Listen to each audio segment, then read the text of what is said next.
Et bonjour à tous, voilà, donc on continue, deuxième vidéo sur les livres de bord, sur la bibliothèque de bord, les livres que vous pouvez embarquer avec vous par plus de prudence, plus de sécurité. On va voir un petit peu aujourd'hui les livres au niveau de la formation et tout ce qui m'a été pratique pour justement les examens que j'ai pu passer. Voilà, donc je vais vous les donner de ce pas. Hop. Alors, on va commencer par le b.a.-ba. Tadam, celui-là vous le connaissez. Le code Vagnon permis côtier. Donc là vous avez ça aussi, hein, c'est du par cœur. Obligatoire avant de prendre la mer, vous devez connaître ce petit bouquin là par cœur. Il y a 100 pages, 150 pages. Et donc ce petit bouquin là, c'est le grand classique, immatriculation, feu de nave, feu de nuit, les drapeaux, les cardinals, les lumières de nuit, les sons dans la brume, les feux voilà, de nuit, les fameux balisages nocturnes, météo et marée, il n'y a pas grand chose, je vous avouerai, il y a 2 pages.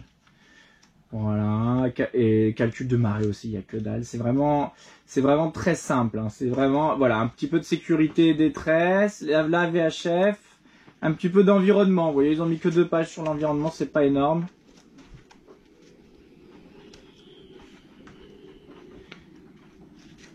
Et voilà, et il y a une partie, voilà, il faut savoir que depuis quelques années maintenant, le permis côtier propose, obligatoire, sur les 40 questions, les 5 dernières sont consacrées à la VHF. Donc la VHF, pour ceux qui ne savent pas ce que c'est la radio qui nous permet de communiquer avec les secours, entre bateaux ou avec les capitaineries des ports. Donc du coup, pour pouvoir l'utiliser, il faut justement un document qui vous permet de l'utiliser. Et dans le permis côtier, depuis quelques années, il y a justement ces 5 fameuses questions à la fin sur la radio et qui vous permettent d'avoir une équivalence française du CRR, quoi. Donc du coup du contrat de radio, si vous voulez. Donc ça vous en dispense. Donc voilà, il faut savoir que c'est bien de prendre ce bouquin-là. Ne reprenez pas un vieux bouquin parce que sinon vous n'allez pas trouver les questions sur la VHF. Et le jour de l'examen, il y a quand même 5 questions sur 40, donc c'est pas rien là-dessus. Donc voilà. Assez classique, de toute façon, ça, on va le revoir et le revoir. Voilà. Il faut savoir qu'il existe, si je dis pas de bêtises, ce qui existe pour le jaune, je pense qu'il existe aussi pour le jaune, donc le côtier, un cahier d'exercice, voilà, que moi j'ai dû finir et du coup que j'ai complété et rendu. De toute façon, je vous en reparlerai dans les vidéos qui sont spécifiques au permis côtier, mais sur internet on trouve très facilement le test du permis côtier en QCM et on peut le refaire à l'infini, etc. Donc une fois que vous avez lu ça, pas forcément besoin d'acheter le cahier d'exercice, vous avez juste besoin d'aller sur ce site et de vous entraîner. Vous lisez le bouquin, vous faites sur le site. Voilà, je crois qu'il y a aussi 1 ou 2 tests là-dedans, mais très peu, quoi. Il y a encore même pas, je crois qu'il n'y a même pas de test. Non, il n'y a même pas de test. Donc voilà, ça c'est vraiment que de la théorie. Et derrière, après, vous allez sur le site internet. Je vous le donnerai quand on parlera du côtier. Et de toute façon, vous tapez test permis côtier, vous tombez dessus directement. Test gratuit permis côtier. Après, on passe au permis hauturier. Donc le permis hauturier, voilà, que j'ai passé l'année dernière, que je conseille à tout marin. Voilà. Que je conseille à tout marin, au moins pour les notions, quoi, parce que vous soyez au large ou près des côtes, vous avez toujours l'influence du courant, vous avez toujours ces choses-là, etc. Et si vous ne l'avez jamais vu, vous allez vous retrouver, vous allez être surpris forcément si vous arrivez en Manche et que vous ne savez pas ce que c'est le courant. À mon avis, vous allez être très vite surpris. Pareil pour les calculs de marée qui là sont vraiment vus et travailler avec une carte. Voilà. Le permis hauturier, je le rappelle, on en reparlera une prochaine fois quand je ferai une vidéo spéciale pour le permis hauturier. Mais si vous voulez, c'est quand même 2/3 des points sur les exercices de carte. Donc on va vraiment vous demander de travailler sur une carte, de savoir faire tout simplement trouver exactement une triangulation en prenant les dérives magnétiques, etc., les dérives compas. Trouver un point avec une triangulation, trouver sa position, tracer une droite pour pouvoir savoir quand c'est qu'on arrive, etc. Des choses qu'on a un petit peu vues dernièrement. Mais voilà, bien sûr, on va rentrer en profondeur là-dessus où je vais vraiment vous expliquer comment on utilise une règle de Kra, comment on fait ci, comment on calcule les dérives, etc. Là, je vous mettais en scène à quoi ça servait, pour que vous puissiez comprendre le jour où on le fera, à quel moment on peut s'en servir. Mais vraiment, un jour, on travaillera vraiment là-dessus et je vous ferai vraiment des exercices de cartes bien poussés, quoi. En plus de ça, il y a du calcul de marée. Alors, du calcul de marée à la vraie, hein. C'est-à-dire, on vous donne 1 heure, un jour, et vous vous débrouillez pour savoir quelle hauteur il fera à ce moment-là, quoi. Et du coup, dit comme ça, c'est un peu compliqué, mais voilà. En gros, ça ressemble à ça, les calculs de marée. C'est un petit peu complexe. Il y a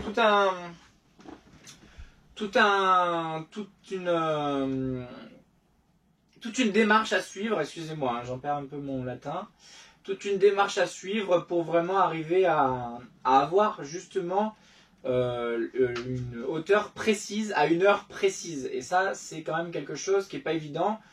Parce que vous partez avec juste 1 heure et le cahier des marées, quoi. C'est tout. Vous partez avec vraiment rien, quoi. Donc du coup, il va falloir tout décomposer, etc. Donc tout ça, on va bien sûr le revoir.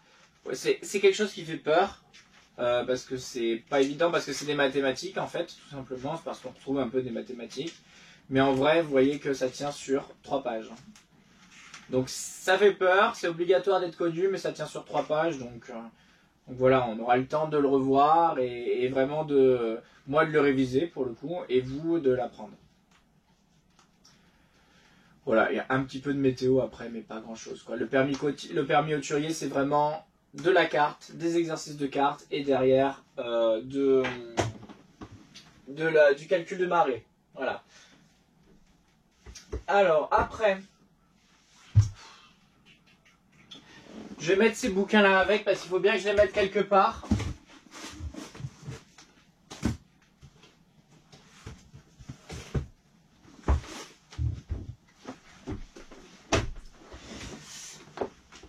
L'almanach du marin breton, donc celui-ci, voilà, c'est obligatoire à bord. Hein, on en a déjà beaucoup parlé, c'est pour ça que je vais vous le présenter rapidement. Tout simplement, l'almanach du marin breton, c'est l'agenda, non, comment on appelle ça, une espèce d'encyclopédie sur lequel se trouvent tous les ports référencés de France, Sud-Angleterre et c'est tout. Je crois qu'il n'y a que Sud-Angleterre et France, Méditerranée comme Atlantique. Et vous avez du coup les noms, les numéros, les capacités, les profondeurs, les approches, les accès et les commodités que vous pouvez retrouver justement. Saint-Gilles-Gravelines, on connaît ça, vous voyez. Et donc qui m'ont été très très utiles, vous voyez. Saint-Gilles-Croix-de-Vie, c'est le bon exemple hein, pour avoir l'accès ici, trouver l'alignement, tout est expliquer accès de jour, accès de nuit, les courants, le port, les contacts, la capacité, les services, haut de service, le tourisme, et voilà. Et on passe au port suivant, les Sables d'Olonne. Donc c'est quand même un bouquin qui est très très très très bien fait. Surtout, voilà, l'almanach du marin breton, je le recommande vivement pour les approches. Les accès de jour et de nuit sont écrits comme vous ne le trouverez pas ailleurs, quoi. Il y a vraiment des gros pavés sur chaque approche et ça c'est très très très très utile quand vous arrivez dans un port que vous ne connaissez pas.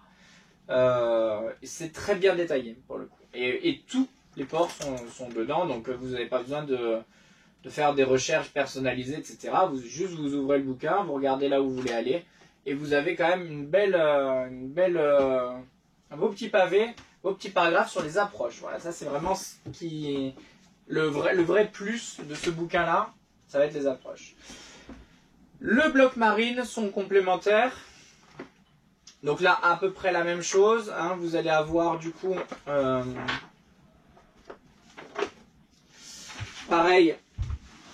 Alors cette fois-ci, le gros avantage du bloc marine, c'est que vous avez des grandes photos. Et ça peut paraître du luxe, mais c'est bien pratique pour voir exactement où sont les catouets, etc. Pour vous rendre compte un petit peu à quoi ça ressemble. Capacité, accès, etc. Les accès sont très peu détaillés dans ce bouquin. Je préfère prévenir, il n'y a rien, il n'y a quasiment rien. Accès de jour, vous voyez, il y a 3 lignes. Donc du coup, alors que Dieppe, quoi. Dieppe, ça m'a pas l'air d'être l'endroit le plus simple à accéder, quoi. Donc c'est vrai que le gros avantage de ce bouquin-là, c'est ces photos qui sont immenses, hein, vous voyez, qui fait 3/4 de la page. Par contre, et pareil pour la carte ici, vous voyez là. Le gros défaut, c'est que y a pas les approches sont très mal expliquées, donc seul, à usage unique, moi je préférerais encore l'Almanach, je pense. Parce que le bloc marine est très pratique. Moi je l'aime beaucoup, je m'en sers beaucoup, je m'en sers plus que l'Almanach. Au final, l'Almanach, je m'en sers limite que pour les approches. Mais voilà. Après, il faut savoir que dedans, il y a aussi les cartes des courants qui sont mieux dans le bloc marine. Hein. Je préfère dans le bloc marine que dans l'Almanach. Mais pareil, ils sont complémentaires. Dans l'Almanach, c'est pas exactement dessiné pareil et c'est pas exactement découpé pareil non plus. Donc il y a des petits passages qui sont peut-être moins bien expliqués dans le bloc marine que vous pourrez retrouver.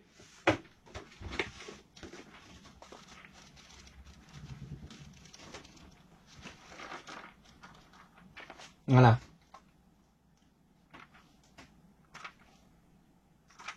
Alors, je crois que la découpe des cartes n'est pas la même exactement. Donc du coup, ce qui peut nous permettre... Est-ce qu'ils ont rajouté du coup entre Brest et... C'est dingue. C'est dingue. Regardez-moi ça. Voilà. Sur l'Almanach, je vais pas lui faire de la pub pour le coup, mais il mérite. Sur l'Almanach du Marin Breton, donc ici, vous voyez que c'est le Radecin, quoi. Brest, Radecin, etc. C'est là où on est, hein, Douarnenez, etc. Et l'île d'Oléron, là où on vient. Non mais c'est dingue. Il n'y a rien. Il n'y a rien. Il n'y a que le courreau de Belle-Île, quoi. Donc je sais pas, est-ce qu'ils considèrent qu'il n'y a pas de courant particulier, etc.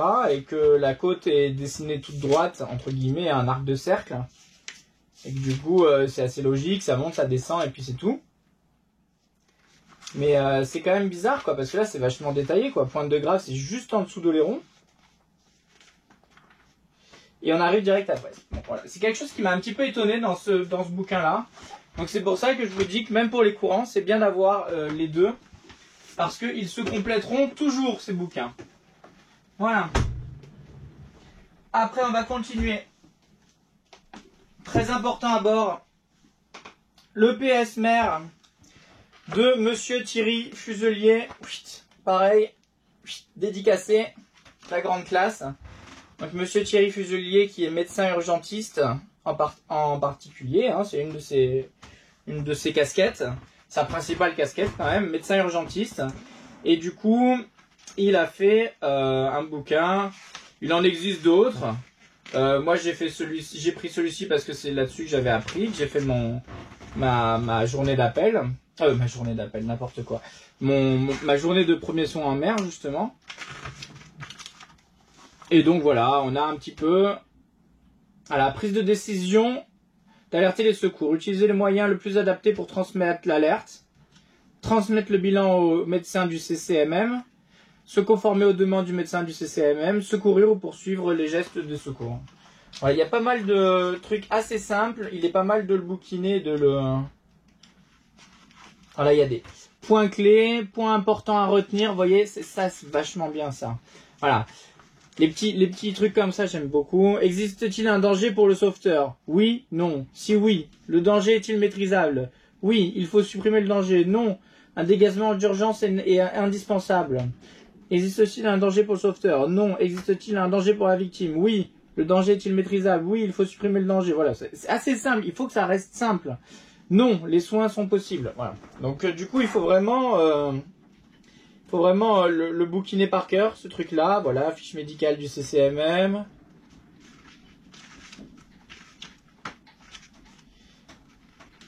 Partie 4, la victime saigne abondamment. Partie 5, le bilan vital. Partie 6, la victime est consciente et respire.